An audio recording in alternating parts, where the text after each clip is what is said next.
ओम शांति। आज 12 अगस्त 2025 के प्यारे बाप दादा के अनमोल मधुर महावाक्य हैं। आज की मुरली के सार में विशेष बाबा ने सर्विस पर अटेंशन दिलाया। बाबा कहे तुम बच्चों को आपस में मिलकर कोशिश करनी है, सेवा के लिए नई नई राय निकालनी है। तुम बच्चों को अभी विहंग मार्ग की सर्विस करनी है। छोटी बड़ी सर्विस तो चलती आ रही है, लेकिन ऐसा तमाशा, ऐसा कमाल कर दिखाओ जो बहुतों का कल्याण हो जाए। और उसमें भी विशेष बाबा ने दिल्ली को याद किया और सर्विस में उछल न आने के 4 कारण बताए। पहला कारण बताया देह अभिमान। देह अभिमान आने से सत्यानाश हो जाती है। तो बाबा कहे देही अभिमानी बने तो नशा चढ़े। हम किस बाप के बच्चे हैं? बाबा कहते हैं जितना तुम देही अभिमानी बनेंगे उतना तुमको बल मिलेगा। बाप को याद करो तो शक्ति आए। और दूसरा बाबा कहे तुमको कोई ऐसा कर्म नहीं करना है, लड़ना झगड़ना कुछ भी नहीं। तुमको तो सिर्फ अज्ञान नींद में सोए हुए को जगाना है। आपस में खीर खंड होकर रहना है। अपने पांडव संप्रदाय का किला मजबूत करना है, अर्थात संगठन को पावरफुल बनाना है। इसमें बाबा कहे सेवा और संगठन बनाने के लिए दिमाग अच्छा चाहिए। बाबा कहे तुम बच्चों को मदद भी बाप दादा से बहुत मिलती है, इतनी मदद कोई दे न सके। तुम बच्चों को बाप विश्व की बादशाही देते हैं, तो हौसला बहुत चाहिए, नशा चाहिए। और तीसरा अटेंशन दिलाया कि जरमुई जगमुई में नहीं जाना है। इसमें बहुतों की बुद्धि अटकी हुई है, बंधनों से निकलना है। और सर्विस में रुकावट का चौथा कारण बताया। बाबा कहते हैं बच्चों को समझाया है क्रिमिनल आय बड़ा नुकसान करती है, यह बीमारी बड़ी कड़ी है, इसलिए सर्विस में उछलते नहीं हैं। गृहस्थ व्यवहार में रहते हुए सर्विस करनी है, दोनों पहिए एक समान हो। गृहस्थ का बोझ सिर पर रहने से झुक जाते हैं। अगर स्मृति रहे हम ब्रह्मा कुमार कुमारी हैं, तो क्रिमिनल आई ठंडी हो सकती है। बाप बच्चों को सर्विस में उठाने के लिए समझाते रहते हैं। और पुरुषार्थ बताया कि तुम बच्चों को अपने स्वधर्म में टिकना है और बाप को याद करना है। कार्य करते हुए, चलते फिरते, सर्विस करते हुए अंदर में यह स्मृति रहे, मैं आत्मा शांत स्वरूप हूँ। मैं आत्मा शांति सागर पिता की संतान हूँ। मेरा घर परम धाम है। हम आत्मा अभी तमो प्रधान बनी है। जब आत्मा शांति धाम में थी तो पवित्र थी, फिर पाठ बजाते बजाते तमो प्रधान बनी है। अभी फिर पवित्र बन हमको वापस अपने घर जाना है। तो अपने को आत्मा निश्चय करना है। जितना निश्चय होगा कि मैं आत्मा हूँ, ईश्वर की संतान हूँ, तो नशा चढ़ेगा। बाबा कहे अभी तुम ज्ञानवान बनते जा रहे हो। और आज के गीत के लिए कहा कि बच्चों के पास ऐसे अच्छे अच्छे गीत होने चाहिए, टेप में भरने चाहिए। और आजकल तो मोबाइल भी हैं, तो बाबा के जो अच्छे अच्छे गीत हैं वह अपने पास रखकर दिन में सुनते रहेंगे तो नशा चढ़ेगा। जैसे आज का गीत है ना, जाग सजनिया जाग, अब नवयुग आया कि आया, तो नई दुनिया की स्मृति आएंगी, फिर नशा चढ़ा रहेगा। बाबा कहे तुम जानते हो हम विश्व पर गुप्त रीति राज्य स्थापन करते हैं अथवा बाप से वर्षा लेते हैं, तो कितनी खुशी रहनी चाहिए। और लास्ट में विशेष याद की यात्रा के लिए कहा कि तुम बच्चों की ज्ञान की तलवार है, याद की फिर यात्रा है। ज्ञान में याद की यात्रा का जौहर चाहिए, तब तुम्हारे ज्ञान का तीर लगेगा।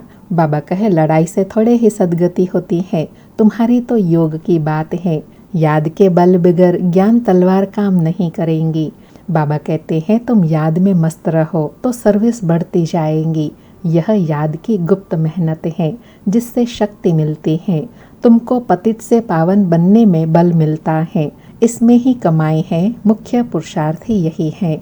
और साथ में कहा कि बच्चों को याद जब एक रस रहती है, अवस्था अच्छी है, तब बहुत खुशी रहती है। और जब याद ठीक नहीं है, किसी बात में गुटखा खाते हैं, तो खुशी गायब हो जाती है। तो बाबा कहे क्या टीचर को स्टूडेंट याद नहीं पड़ता होगा?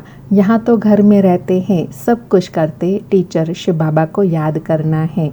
इस रूहानी टीचर से बहुत बहुत ऊंच पद मिलता है। और अंडरलाइन कराया गृहस्थ व्यवहार में भी रहना है, छोड़ना नहीं है। तुमको रूहानी सर्विस करनी है। मनसा वाचा कर्मणा, बुद्धि में बाप की याद रहे। मुख से भी ज्ञान की बातें सुनाओ। किसी को दुख नहीं देना है, कोई अकर्तव्य कार्य नहीं करना है, टाइम वेस्ट नहीं करना है। तो बाबा कहे अभी विक्रम विनाश करना है तो पवित्र बनना है, टाइम वेस्ट नहीं करना है, अच्छी रीति धारणा करनी है, अपनी श्रेष्ठ स्थिति बनानी है। सुनते हैं प्यारे बाप दादा के अनमोल मधुर महावाक्य। आज बाबा कहे मीठे बच्चे, तुम्हें सर्विस की बहुत उछल आनी चाहिए। ज्ञान और योग है तो दूसरों को भी सिखाओ, सर्विस की वृद्धि करो। आज मुरली से प्रश्न है, सर्विस में उछल न आने का कारण क्या है? किस विघ्न के कारण उछल नहीं आती? उत्तर में बाबा कहे सबसे बड़ा विघ्न है क्रिमिनल आई। यह बीमारी सर्विस में उछल नहीं आने देती। यह बहुत कड़ी बीमारी है। अगर क्रिमिनल आई ठंडी नहीं हुई है, गृहस्थ व्यवहार में दोनों पहिए ठीक नहीं चलते तो गृहस्थी का बोझ हो जाता है, फिर हल्के हो सर्विस में उछल नहीं सकते। आज मुरली में गीत बजा, जाग सजनिया जाग, अब नवयुग आया कि आया। सारी मुरली से धारणा के लिए सार है। पहला, याद की गुप्त मेहनत करनी है। याद की मस्ती में रहने से सर्विस स्वतः ही बढ़ती रहेंगी। मनसा वाचा कर्मणा याद में रहने का पुरुषार्थ करना है। दूसरा पॉइंट, मुख से ज्ञान की ही बातें सुननी है, किसी को दुख नहीं देना है, कोई भी अकर्तव्य नहीं करना है, देही अभिमानी बनने की मेहनत करनी है। आज प्यारे बाबा का वरदान है, लोहे समान आत्मा को पारस बनाने वाले मास्टर पारसनाथ भव। लोहे समान आत्मा को पारस बनाने वाले मास्टर पारसनाथ भव। स्पष्टीकरण है, आप सब पारसनाथ बाप के बच्चे मास्टर पारसनाथ हो, तो कैसी भी लोहे समान आत्मा हो, लेकिन आपके संग से लोहा भी पारस बन जाए। यह लोहा है ऐसा कभी नहीं सोचना। पारस का काम ही है लोहे को पारस बनाना। यही लक्ष्य और लक्षण सदा स्मृति में रख। हर संकल्प, हर कर्म करना, तब अनुभव होगा कि मुझ आत्मा के लाइट की किरणें अनेक आत्माओं को गोल्डन बनाने की शक्ति दे रही हैं।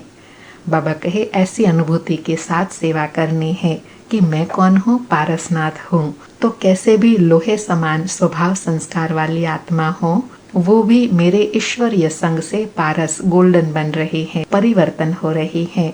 आज का स्लोगन है, हर कार्य साहस से करो तो सर्व का सम्मान प्राप्त होगा। हर कार्य साहस से करो तो सर्व का सम्मान प्राप्त होगा। अच्छा, मीठे मीठे सिकेलधे बच्चों प्रति माता पिता बाप दादा का याद प्यार और गुड मॉर्निंग। रूहानी बाप की रूहानी बच्चों को नमस्ते। हम रूहानी बच्चों की रूहानी माता पिता बाप दादा को याद प्यार, गुड मॉर्निंग और नमस्ते नमस्ते। आज के अव्यक्त इशारे हैं, सहज योगी बनना है तो परमात्मा प्यार के अनुभवी बनो। आज बाबा कहे परमात्मा प्यार इस श्रेष्ठ ब्राह्मण जन्म का आधार है। कहते भी हैं प्यार है तो जहान है, जान है। प्यार नहीं तो बेजान बेजहान है। प्यार मिला अर्थात जहान मिला। दुनिया एक बूंद की प्यासी है और आप बच्चों का यह प्रभु प्यार प्रॉपर्टी है। इस प्रभु प्यार से पलते हो अर्थात ब्राह्मण जीवन में आगे बढ़ते हो तो सदा प्यार के सागर में लवलीन रहो। बाबा कहे ब्राह्मण जीवन में सहज आगे बढ़ना है तो सदा एक बाप के प्यार के सागर में लहराते रहो। अच्छा, ओम शांति। शुक्रिया बाबा, शुक्रिया।